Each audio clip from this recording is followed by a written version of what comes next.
Hello everyone, I am Varsha Vaishnav, your mentor from CHK commerce of Kota. और बेटा आज अपन लोग डिस्कस करने जा रहे हैं सिविल, जो कि ये पेपर है आपका दिसंबर 2023 का। Okay, setting up of business, industrial and labour law का पेपर डिस्कस कर रहे हैं। इसके पहले मैंने आप लोगों के साथ में 2024 जून का पेपर ऑलरेडी डिस्कस कर लिया है। डिटेल में उसका डिस्कशन अपन लोगों ने लिया है। उसी तरीके से डिटेल में यहाँ पे आपकी क्वेश्चन आंसर प्रैक्टिस के लिए, आंसर स्किल्स को और ज्यादा इंप्रूव करने के लिए and as per the expectations of institute आप किस तरीके से अटेम्प्ट करें आपके क्वेश्चन पेपर को, इसलिए हम लोग यहाँ पर ये प्रैक्टिस कर रहे हैं। Okay, so now I am starting this paper December 2023। Alright, start करते हैं अपन लोग। सबसे पहले आपका पार्ट फर्स्ट जानते हो आप लोग कौन सा पार्ट होता है बेटा? सेटिंग अप ऑफ बिजनेस का पार्ट होता है। सेटिंग अप ऑफ बिजनेस आपका 60 मार्क्स का यहाँ पर कवर करता है। ठीक है, 60 मार्क्स का आपका पेपर यहाँ से बेटा कवर हो जाएगा। So you have to prepare it very well. Case study सबसे पहले आपको यहाँ पर दी गई है। ठीक है, चलो पढ़ते हैं अपन लोग, अपनी केस स्टडी पर आते हैं। एज आई ऑलवेज सेड कि जब भी केस स्टडी आपके पास में आती है तो सबसे पहले आप केस स्टडी को पढ़ने के बजाय, क्योंकि केस स्टडी पूरा एक पेज की हो जाती है ना, तो उसको पढ़ने के पहले क्या देखो, उससे रिलेटेड जो क्वेश्चंस आपसे पूछे गए वो देखो। वहां से आपको पता लगेगा कि हमें यहाँ पर केस स्टडी को पढ़ने की रिक्वायरमेंट है या नहीं। ओके, देखो यहाँ पे आपसे क्या बोला गया है। इन view of the above answer the following. Okay, write down the characteristics of write down the characteristics of private company under the Companies Act 2013 as described by K2R. All right. Second question क्या है? Describe the common reasons on the basis of which ROC Delhi has rejected the name reservation application of R with the proposed name R Holding Private Limited. ठीक है, मतलब पहला वाले question में तो हमसे सिंपल प्राइवेट कंपनी के क्या पूछे, कैरेक्टरिस्टिक्स पूछे हैं। दूसरे वाले क्वेश्चन में हमसे क्या पूछा है, कॉमन रीजंस पूछे हैं, जिसके बेसिस पे आरओसी ने क्या कर दिया है, नेम रिजर्वेशन की जो एप्लीकेशन आर ने लगाई थी उसको कैंसिल कर दिया है। ठीक है, रिजेक्ट कर दिया है। और थर्ड क्वेश्चन क्या है, यूटिलिटी ऑफ पेन बताया, पूछा है आपसे यहाँ पे कि पेन किस तरीके से यूजफुल होगा R cloth trading private limited के लिए। और फोर्थ क्वेश्चन यहाँ पे आपसे पूछा है, why does K advise R to go for composition scheme. ठीक है, अब जीएसटी के अंदर कंपोजिशन स्कीम क्यों ले, के ने क्यों एडवाइस करा है आर को, ये क्वेश्चन आपसे पूछा गया है। देन फिफ्थ क्वेश्चन आपसे क्या पूछा गया है, discuss the privileges available to ST Finvest limited to process loan to R. अच्छा, एनबीएफसी से रिलेटेड क्वेश्चन है ये आपका कि आर को जब क्या करना है, लोन लेना है R cloth trading private limited को, तो यहाँ पे क्या क्या प्रिविलेजेस उसको मिलते हैं। ऑलराइट, ठीक है, 3 मार्क्स ईच का ही क्वेश्चन है। क्वेश्चन नंबर 1 बेटा सीधे सीधे आपसे प्राइवेट कंपनी के क्या पूछे हैं, कैरेक्टरिस्टिक्स पूछे। इसके लिए अपन लोग केस स्टडी को नहीं पढ़ेंगे और सीधे सीधे कैरेक्टरिस्टिक्स हमें पता है। क्या क्या कैरेक्टरिस्टिक्स होते हैं। सबसे पहला कैरेक्टरिस्टिक्स तो क्या होता है कि भैया यहाँ पे आप शेयर्स को ट्रांसफर नहीं कर सकते हैं। ठीक है, शेयर्स को ट्रांसफर नहीं कर सकते हैं। आगे क्या बोला है आपसे, आगे आपसे बोला है मिनिमम नंबर ऑफ मेंबर्स कितने होने चाहिए। हम सबको पता है कि प्राइवेट कंपनी के अंदर मिनिमम नंबर ऑफ मेंबर्स 2 चाहिए। Limit the number of its member to 200। हमें ये भी पता है कि मैक्सिमम लिमिट ऑफ मेंबर्स जो होती है वो कितनी होती है, 200 होती है। आगे क्या है, प्रोहिबिट्स एंड इनविटेशन। ठीक है, पब्लिक को इनवाइट नहीं कर सकती शेयर्स के लिए सब्सक्राइब करने के लिए। यहाँ पे फिफ्थ पॉइंट क्या है, share holders in the company have liabilities कैसी होती है, एक और कैरेक्टरिस्टिक्स क्या है, लिमिटेड लाइबिलिटी का कैरेक्टरिस्टिक्स होता है। देयर इज नो रिस्क, यहाँ पे किसी भी तरीके का रिस्क नहीं होता है अगर टेक ओवर किया जाता है शेयर्स का। शेयर्स का टेक ओवर क्या है, रिस्ट्रिक्टेड होता है। आगे क्या बोल रखा है, as private company can not raise, ये क्या नहीं कर सकती, पब्लिक से फंड रेज नहीं कर सकती, इसलिए जो लीगल कंप्लायंस वगैरह है वो क्या होंगे यहाँ पर, लेस। ठीक है, प्योर लीगल कंप्लायंस होते हैं as comparative to public company. Next क्या बोला है यहाँ पे, जो प्राइवेट कंपनी होती है इसकी अपनी खुद की परपेचुअल सक्सेशन होता है, परपेचुअल सक्सेशन होता है, परपेचुअल सक्सेशन होता है। आगे क्या बोल रखा है, which means the company continues to exist even after the death of owner. Owner की अगर डेथ भी हो जाएगी ना उसके बाद में भी कंपनी चलती रहेगी। Okay, moving on to part B of question first. क्या पूछा था आप लोगों से, कॉमन रीजंस पूछे थे जिसके बेसिस पे आरओसी क्या कर रही है, नेम रिजर्वेशन एप्लीकेशन के लिए कैंसिल कर सकती है, मना कर सकती है। Okay, what are the common reasons. अगर हम लोग केस स्टडी को नहीं पढ़े तो भी क्या क्या कॉमन रीजंस हो सकते हैं, हमें सबको पता है कि जो नाम है वो आइडेंटिकल नहीं होना चाहिए, किसी और कंपनी से रिसेंबल करता हुआ नहीं होना चाहिए यहाँ पर। ठीक है, आगे क्या बोला है आपको, आगे क्या बोला है, शेल नॉट कॉन्स्टिट्यूट, कोई ऑफेंस यहाँ पे कॉन्स्टिट्यूट नहीं होना चाहिए as per the law for the timing in force. ठीक है, लॉ के अकॉर्डिंग ऐसा नहीं होना चाहिए, कोई भी नाम ऐसा नहीं होना चाहिए जो ऑफेंसिव हो। ठीक है, नॉन डिजायरेबल नहीं होना चाहिए, है ना, ऐसा नाम मत लियो जो कि डिजायरेबल ना हो, तो नॉन डिजायरेबल नाम नहीं होना चाहिए आपका। आगे क्या बोल रखा है, further a company shall not registered with a name which contains, ऐसा कंपनी को आप क्यों नहीं कर सकते रजिस्टर्ड जिसके नाम के अंदर कोई ऐसा वर्ड या कोई ऐसा एक्सप्रेशन होता है जो कि ये इंप्रेशन देता है कि कंपनी किसी तरीके से कोई भी स्टेट गवर्नमेंट, लोकल अथॉरिटी या फिर सेंट्रल गवर्नमेंट को क्या कर रही है, दिखा रही है यहाँ पे having the patronage of the CG SDN local authority, या फिर कोई कॉर्पोरेशन ऑफ बॉडी या फिर बॉडी कॉन्स्टिट्यूटेड बाय सीजी और एनी स्टेट गवर्नमेंट, ठीक है, for the time being for any under any law for the time being in force. आगे क्या बोल रखा है, सच वर्ड और expression as may be prescribed unless the previous approval of the CG has been obtained for the use of such such word और expression. आप इस तरीके के एक्सप्रेशन और इस तरीके के वर्ड तभी यूज कर सकते हैं या तो आपने प्रीवियस अप्रूवल ले ली है या फिर पहले तो नहीं कर सकते हैं, ठीक है, अदरवाइज आप नहीं कर सकते हैं। आगे क्या बोलते हैं, सेक्शन 4 सबसेक्शन 5 सेकंड क्या बोलता है, the companies act states that where after the reservation of the name it is found that the name was applied by furnishing wrong or incorrect information, ठीक है, अगर आपने कोई incorrect information दी है और आपको नाम मिल गया है, then the reserved name shall be cancelled, उस नाम को क्या कर दिया जाएगा, कैंसिल कर दिया जाएगा, and the person making application shall be liable to the penalty which may extend to rupees 1 lakh, ठीक है, आपको 1 लाख रुपए तक की पेनल्टी यहाँ पर लग सकती है। यहाँ पे भी अभी तक हम लोगों को केस स्टडी को पढ़ने की कोई रिक्वायरमेंट थी नहीं, क्योंकि ये हमसे जनरल प्रोहिबिशंस पूछे गए थे। ओके, आगे अपन लोग देखते हैं सी पार्ट में अपन लोगों ने क्या पढ़ा था, यूटिलिटी ऑफ पैन आपको बताना है, ठीक है, पैन की क्या क्या यूटिलिटी होती है, तो देखो यहाँ पे पैन क्या होता है, एक तरीके का यूनिक आइडेंटिफिकेशन नंबर होता है किसी भी कार्ड होल्डर के पास में, और ये आइडेंटिफिकेशन किस चीज के लिए होता है, that you are income tax payer, ठीक है, सबका अलग अलग अपना क्या होता है, पैन नंबर यहाँ पे होता है, क्लियर है। Pan enables the department to identify link all the transactions of the PAN holder with the department। Pan क्या करता है, हेल्प करता है डिपार्टमेंट को उस पर्टिकुलर व्यक्ति के ट्रांजेक्शंस को आइडेंटिफाई करने के लिए। दिस ट्रांजेक्शंस इंक्लूड, अब ट्रांजेक्शन कैसे हो सकते हैं बेटा, टैक्स का पेमेंट आप जो कर रहे हो, टीडीएस टीसीएस की जो रिटर्न्स या क्रेडिट्स आपके आए हुए, रिटर्न ऑफ इनकम है, स्पेसिफाइड कोई ट्रांजैक्शंस आपने करे, correspondence etcetera.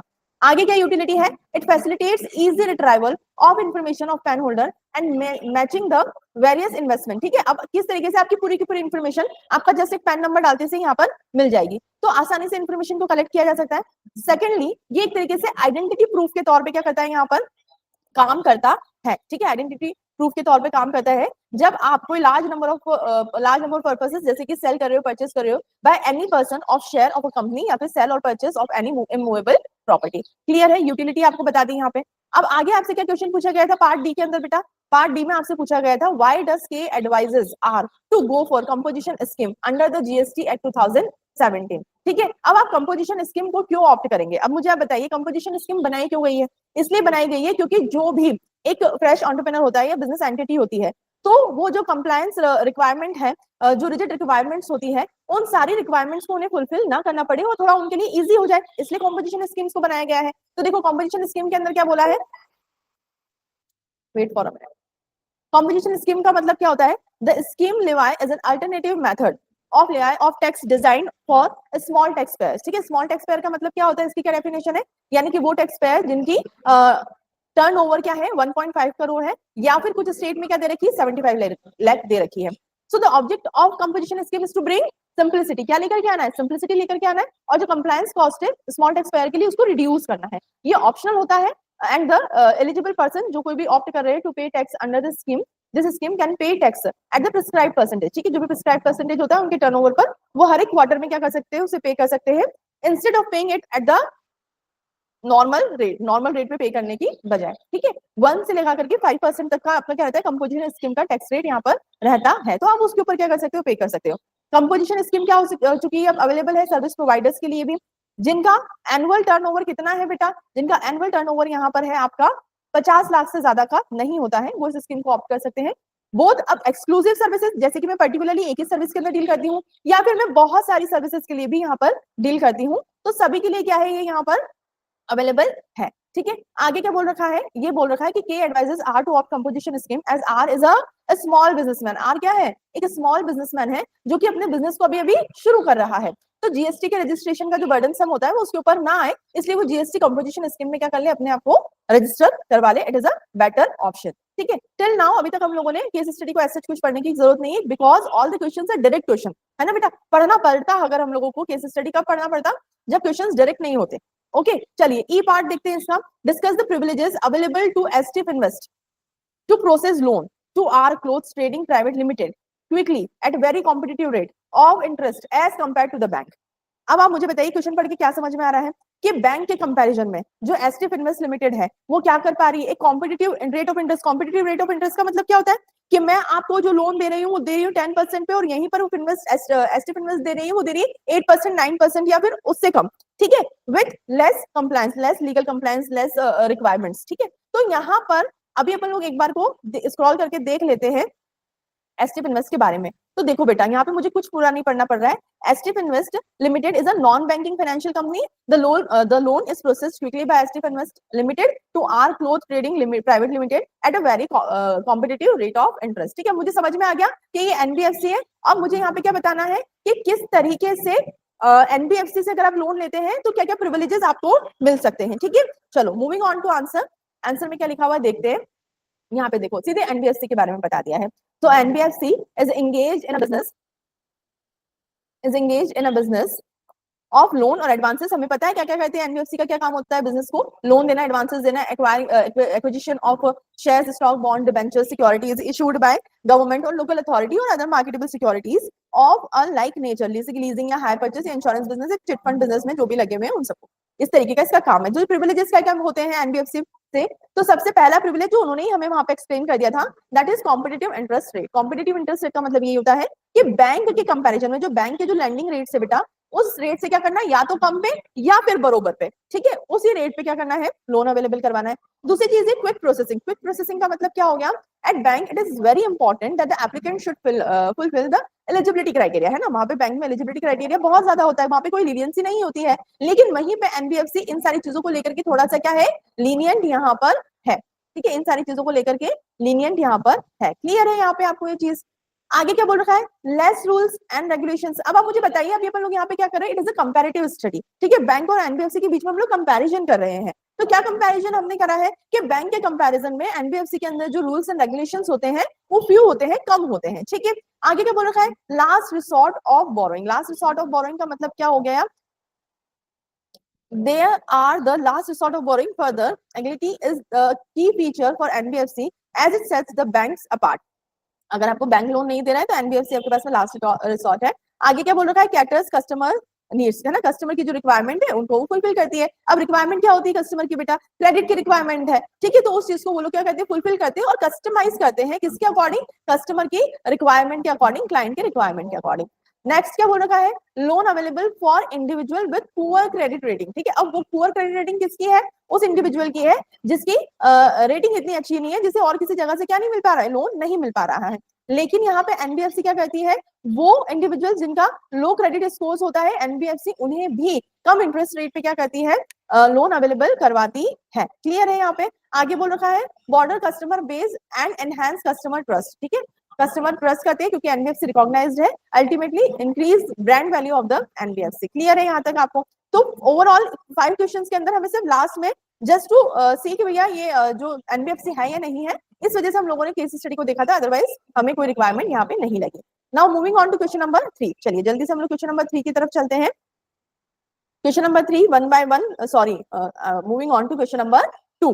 Okay, question number 2 के अंदर क्या है भैया, सबसे पहला आपका जो केस स्टडी वो क्या है, Aniket wishes to incorporate a company under section 8 companies खोलना चाहता है, ठीक है। आगे क्या बोल रखा है, for the purpose of promotion of education, ठीक है, हमें पता है सेक्शन 8 कंपनी का कोई ना कोई सोशल एजेंडा होना चाहिए, तो यहाँ पे भी वही दे रखा है कि क्या करना चाहते हैं, एजुकेशन रिसर्च सोशल वेलफेयर को प्रमोट करना चाहते हैं। He approaches you to seek your advice on the eligibility to apply for section 8 company licence, है ना। एडवाइस करो अनिकेत को कि सेक्शन 8 कंपनी के अंदर क्या क्या एलिजिबिलिटी क्राइटेरिया होता है कंपनी लाइसेंस के रिगार्डिंग, किसके रिगार्डिंग, कंपनी लाइसेंस के रिगार्डिंग। तो देखिए पढ़ते हैं, अ पर्सन और an association of person propose to be registered under section under the companies act 2013 as a limited company, है ना, आपको अपने आप को एज ए लिमिटेड कंपनी क्या करवाना पड़ता है, रजिस्टर्ड करवाना पड़ता है। तो आप अपने आप का रजिस्ट्रेशन करवाएंगे सेक्शन 8 कंपनी के तौर पे। आगे क्या बोल रखा है यहाँ पर, has below mentioned the objectives and same should be up to the satisfaction of the central government। वो जो ऑब्जेक्ट है जिनके लिए आप क्या कर रहे हो, सेक्शन 8 कंपनी शुरू करना चाहते हो, तो वो सीधी उससे आपके ऑब्जेक्ट से क्या होनी चाहिए, सेटिस्फाइड होनी चाहिए, ठीक है। तो क्या बोल रखा है कि जब भी आप क्या करते हैं, अगर आप सेक्शन 8 कंपनी को क्या करते हैं, शुरू करते हैं, तो सेक्शन 8 कंपनी के अंदर क्या है आपको पता है, उसका पर्पस क्या होना चाहिए, company intends to promote for science, commerce, education, sports, arts, research and reason, charity, social welfare, protection of the environment, etcetera etcetera, ठीक है, ये पर्पस होना चाहिए। आगे क्या बोल रखा है, when the company intends to invest all the profits if any और any other income generated after the incorporation in the promotion of such object, ऐसी तरीके के ऑब्जेक्ट्स को प्रमोट करने के लिए आप क्या कर रहे हो, पैसे को खर्च कर रहे हो, उससे जनरेटेड इनकम को क्या कर रहे हो, खर्च कर रहे हो। नेक्स्ट क्या बोल रखा है, नेक्स्ट बोल रखा है कि किसी भी तरीके का अगर कोई फेलियर यहाँ पर होता है to meet out the norms जो कि फॉर्मुलेट करे गए हैं बाय द सीजी, तो इट में लीड टू द रिवोकेशन, आप क्या कर दोगे, आपका लाइसेंस यहाँ पे कैंसिल कर दिया जाएगा सीजी के ऑर्डर पर। ओके, एक और यहाँ पर था when the company does not intend to pay any dividend to its member, ठीक है, यहाँ पे अपने मेंबर्स को कोई डिविडेंड नहीं पे किया जाएगा। When the company intends to invest, सारा का सारा जो प्रॉफिट होगा वो प्रॉफिट को क्या करेंगे, इसी तरीके के ऑब्जेक्ट, जो ऑब्जेक्ट इन्होंने फर्स्ट पॉइंट में अपन को एक्सप्लेन करे हैं, उन्हीं ऑब्जेक्ट्स को प्रमोट करने के लिए यूज करेंगे। तो अनिकेत को हम लोग क्या कहेंगे कि अनिकेत, अगर आप क्या if you wishes to incorporate, अगर आप सेक्शन 8 कंपनी बनाना चाहते हैं तो इस पर्पस के लिए आपको एलिजिबिलिटी क्राइटेरिया कैसे फुलफिल करना पड़ेगा, तो आपका वर्क किस चीज से रिलेटेड होना चाहिए, एजुकेशन, रिसर्च, सोशल वेलफेयर से रिलेटेड होना चाहिए। If so then you are eligible to form section 8 company. Okay, now moving on to part B of question number second, क्या बोल रखा है यहाँ पे, Y Z limited desires to form a special purpose vehicle, क्या बनाना चाहते हैं, स्पेशल पर्पस व्हीकल अपने नए प्रोजेक्ट को स्टार्ट करने के लिए। तो अब आप बताइए, brief the company on the benefits of forming SPV, SPV को अगर आप फॉर्म करते हैं तो क्या क्या बेनिफिट्स आपको मिलते हैं। ओके, स्पेशल पर्पस व्हीकल का मतलब क्या होता है, वो फॉर्म ऑफ बिजनेस ऑर्गेनाइजेशन जहां पर आप किसी पर्टिकुलर पर्पस को फुलफिल करने के लिए क्या कर रहे हैं, एंटिटी को बना रहे हैं। ठीक है, नाउ यहाँ पर क्या लिख रखा है, benefits of special purpose vehicle. सबसे पहला बेनिफिट तो ऑनरशिप ऑफ असेट्स, ठीक है, and SPV allows the ownership of a single asset often by multiple parties and allow for ease of transfer between parties. Okay, second क्या है यहाँ पे, minimum statutory requirements कम होती है। then क्या है, clarity of documentations की clarity है। then बोला है tax benefits यहाँ पे आपको मिलते हैं एसपीवी का फॉर्मेशन अगर आप करते हैं तो, लीगल प्रोटेक्शन आपको यहाँ पर मिलता है। देन बोला अकाउंटिंग रीजन है यहाँ पर। अकाउंटिंग रीजन का मतलब क्या हुआ, जैसे कि डेप्थ raise and losses incurred by SPV are not reflected in the balance sheet of the sponsor, की बैलेंस शीट में रिफ्लेक्ट नहीं होते, so it reflects as a pleasant picture and enhance the डेप्थ raising ability of the sponsor. Separation of risk क्या होती है, separated होती है। आगे क्या बोल रखा है, सिक्योरिटाइजेशन ऑफ एसेट्स, एसेट्स का सिक्योरिटाइजेशन यहाँ पर होता है। क्लियर है यहाँ पर। अब अपन लोग देखते हैं सेकेंड का सी पार्ट, यहाँ पर मैं आपको समझाती हूँ। S&T Corporation is a company registered in Germany. Okay, the company desires to operate a BOPO LLC, आपका क्वेश्चन है, ब्रांच ऑफिस इंडिया में खोलना चाहती है। एडवाइस करिए S&T Corporation को the activities permitted for a branch office in India of a person resident outside India under the Foreign Exchange Management Act 1999. Read with FEMA.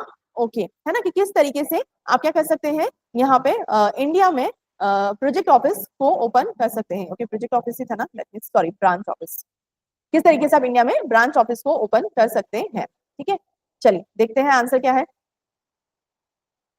Permitted activities of branch office, क्या क्या permitted activities है branch office की भैया India के अंदर, वो person के लिए जो कि रेसिडेंट तो कहाँ पे है, outside India, under the FEMA.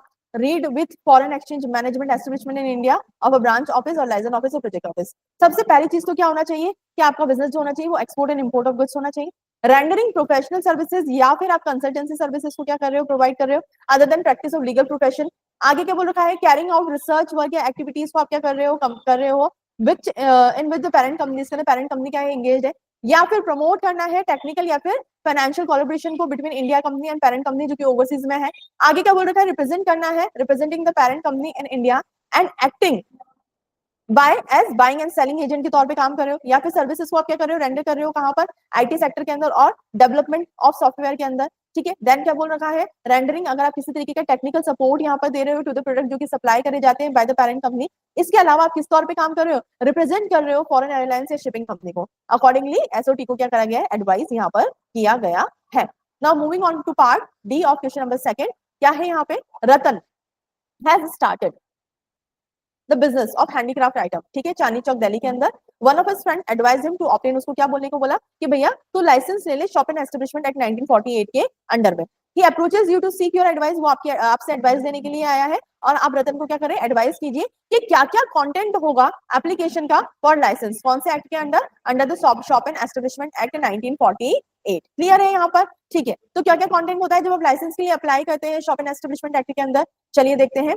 तो देखो, कोई भी शॉप या कोई भी commercial establishment that commences operation must apply to the chief inspector for a Shop and Establishment Act for obtaining the license within the prescribed time. ठीक है, the application for license in a prescribed form क्या क्या होना चाहिए? Employer का name होना चाहिए, employer का नेम होना चाहिए, जो भी एस्टेब्लिशमेंट है उसका एड्रेस होना चाहिए, देन नेम होना चाहिए एस्टेब्लिशमेंट का, देन कौन सी कैटेगरी के अंदर आप फॉल करते हैं आपका एस्टेब्लिशमेंट, इसके अलावा क्या क्या क्या नंबर ऑफ एम्प्लॉयज आपके यहाँ पर है, कितने नंबर ऑफ एम्प्लॉयज है, इसके अलावा और भी कोई भी अदर रिलेवेंट डिटेल्स जो भी आपसे रिक्वेस्ट करी गई है। और जब आप सबमिट कर रहे होते हैं ये एप्लीकेशन, रिव्यू कौन करता है? चीफ इंस्पेक्टर करता है।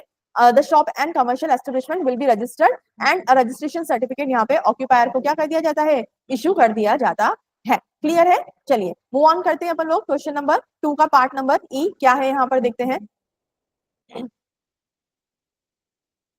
चलिए पढ़ते हैं यहाँ पे ए बी और सी, ये क्या है? पार्टनर्स है इन अ पार्टनरशिप फॉर्म, ठीक है, registered under the partnership act 1932, alright. Then बोला in the name of ABC trader, क्या नाम है फर्म का? ABC traders, considering the benefits available to limited liability partnership, okay, under the LLP act 2008, the partnership converted into, क्या हुई है भैया? Convert हो गई है इनटू एलएलपी, और किस नाम से हुई है? एबीसी एलएलपी के नाम से यहाँ पर हुई है, and the same is registered भी करा दिया गया, okay. The department of state revenue issues a notice to the LLP to pay stamp duty, है ना, क्या करना है? स्टाम्प ड्यूटी और registration charges for transferring its assets, the assets of the partnership firm to LLP. It is contented by the department of that the LLP is a separate, distinct entity from that of its partners, and hence the conversion amount to change of legal right. In the light of the decided case law, examining the validity of the contention of the Department of State Revenue. ठीक है, जो contention department of state revenue ने लगाया है वो सही है या नहीं है, इस चीज के बारे में आप हमें बताइए, है ना। और एक ऑलरेडी केस स्टडी है, उसके बेसिस पे ही ये डिसीजन लिया गया होगा। तो यहाँ पे क्या दिया गया है?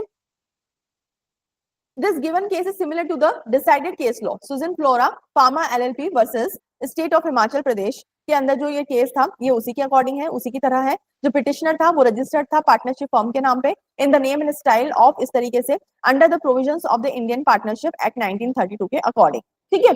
अब क्या हुआ? 2016 के अंदर फर्म वाज कन्वर्ट किया गया था फर्म को एलएलपी के अंदर, और नाम ये रखा गया था मैसेज सुजन फ्लोरा फार्मा एलएलपी, ठीक है, and the same is registered भी करवा दिया गया था। जब फिर डिपार्टमेंट ऑफ स्टेट रेवेन्यू ने उन्हें पूछा टू पे द स्टाम्प ड्यूटी को पे करने के लिए, रजिस्ट्रेशन चार्जेस को पे करने के लिए, क्योंकि जो एसेट्स है उन्हें ट्रांसफर किया गया था पार्टनरशिप फर्म से, कहां पर? एलएलपी के अंदर। तो जो पिटिशनर था एलएलपी एक्सप्लेन किया कि upon the conversion into LLP the vesting of property of the firm in the LLP is automatic, है ना, वो क्या था? ऑटोमेटिक था, and therefore it is not liable to pay stamp duty, registration charges उसे pay करने की requirement नहीं है। On behalf of the state, it was contended that the LLP is a separate, distinct entity होती है, और वो उसकी जो प्रॉपर्टी होती है वो उसके पार्टनर से क्या होती है बेटा? अलग होती है। So the conversion amounts to change of legal rights, ठीक है। आगे क्या बोल रखा है? जो honourable court made reference to section 58 of the LLP and held that the transfer and investment of the property of partnership firm in the favor of a converted LLP is statutory होता है and by operation of law होता है। तो जो legal entity is not charged after conversion, conversion के बाद में उसे चार्ज नहीं करा जाता है of the petitioner firm as legal entity undergoes a change as and the order of the revenue department was quashed and set aside। भैया उसका कोई मतलब नहीं है, ठीक है। तो यहाँ पर भी यही है, तो फिर आपको क्या नहीं करना है, कोई जरूरत नहीं होता है इसको पे करने की, यहाँ पे कोई रिक्वायरमेंट नहीं है, स्टाम्प ड्यूटी और रजिस्ट्रेशन चार्जेस पे करने की कोई रिक्वायरमेंट नहीं है। क्लियर है यहाँ तक? चलिए मूव ऑन करते हैं क्वेश्चन नंबर 3 पर। क्वेश्चन नंबर 3 क्या है पढ़ते हैं। सबसे पहला question, MS appliance a small enterprise, MSME से क्वेश्चन है बेटा ये वाला, having investment in plant and machinery, ठीक है, कितने तक का इन्वेस्टमेंट किया हुआ है यहाँ पे? 8 करोड़ तक का किया हुआ है, और जो टर्नओवर है वो कितना है? 45 करोड़ तक का यहाँ पर टर्नओवर है। Seeks your advice on MSME cluster development programme, ठीक है, scheme of the government of India of for MSME, describe a brief note, ठीक है, आपसे क्या पूछा है? स्कीम के बारे में आपसे ब्रीफ नोट पूछा है। कौन सी scheme? Micro small enterprise cluster development programme, जो कि गवर्नमेंट ने क्या करा है? शुरू किया था। तो वो स्कीम के बारे में ब्रीफ नोट बताइए कि किस तरीके से है वो स्कीम। देखो यहाँ पे क्या बोल रखा है, एमएस अप्लायंस नोट ऑन, यहाँ पे पूरा लिखा हुआ है, दिस स्कीम इज फॉर्मुलेट, ये स्कीम क्यों फॉर्मुलेट करी गई हमें भी पता है, एमएसएमई को सपोर्ट करने के लिए और उनकी सस्टेनेबिलिटी, ग्रोथ सस्टेनेबिलिटी को बढ़ाने के लिए। So MSME is by addressing common issues such as, जैसे कि क्या क्या करना है, टेक्नोलॉजी इंप्रूवमेंट, स्किल्स, क्वालिटी और मार्केट एक्सेस उन्हें दिलवाना है, एक्सेट्रा, टू क्रिएट और अपग्रेड करने उनके इंफ्रास्ट्रक्चर फैसिलिटीज को, या फिर जो भी न्यू और एक्जिस्टिंग इंडस्ट्रियल एरिया है या फिर क्लस्टर्स है एमएसएमई को, उनको क्या करना है, अपग्रेड करना है और अच्छे से बढ़ाना है। तो उसका जो मेन ऑब्जेक्टिव बेटा वो क्या है कि जो कॉमन फैसिलिटी सेंटर्स हैं उन्हें यहाँ पर सेटअप करना। कॉमन फैसिलिटी सेंटर का मतलब क्या होता है, जो कि टेस्टिंग करते हैं, ट्रेनिंग सेंटर्स होते हैं, या फिर रॉ मटेरियल डिपोर्ट्स होते हैं, एफिलिएंट ट्रीटमेंट करते हैं, या फिर कॉम्प्लीमेंटिंग प्रोडक्शन प्रोसेस को करते हैं। ठीक है, कुल मिलाकर के हेल्प करते हैं एमएसएमई के कि उनके डेवलपमेंट का जो पाथ है उसमें कोई भी प्रॉब्लम ना आए।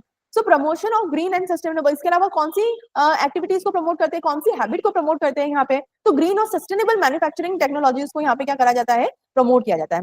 The scheme is applicable to the existing entrepreneurs को, यहाँ पे क्या होती है, स्कीम अवेलेबल होती है जो एसपीवी के फॉर्म में काम करते हैं। The key benefits of the scheme are creation, सबसे बड़ा बेनिफिट तो क्या है कि यहाँ पे जो कॉमन फैसिलिटी सेंटर्स है, जैसे कि प्लग एंड प्ले फैसिलिटीज है, सपोर्ट होता है जो इंफ्रास्ट्रक्चर डेवलपमेंट के लिए, ठीक है, तो ये सारी चीजें यहाँ पे आपको दी जाती है। ये पूरा के पूरा आपने किस चीज के बारे में एक्सप्लेन करा है, ये जो स्कीम है एमएससी सीडीपी, इसके बारे में यहाँ पे आपसे शॉर्ट नोट की यहाँ पे रिक्वायरमेंट थी। Okay, now moving on to part B. Part B क्या है, जो टीकेएम लिमिटेड है, ये एक तरीके की सेक्शन 8 कंपनी है, ओके, जो कि रजिस्टर्ड अंडर, ठीक है, सेक्शन 8 कंपनी से बेटा 2 क्वेश्चंस हो चुके हैं अभी तक हमारे, मतलब कि 6 मार्क्स का ये हो गया है।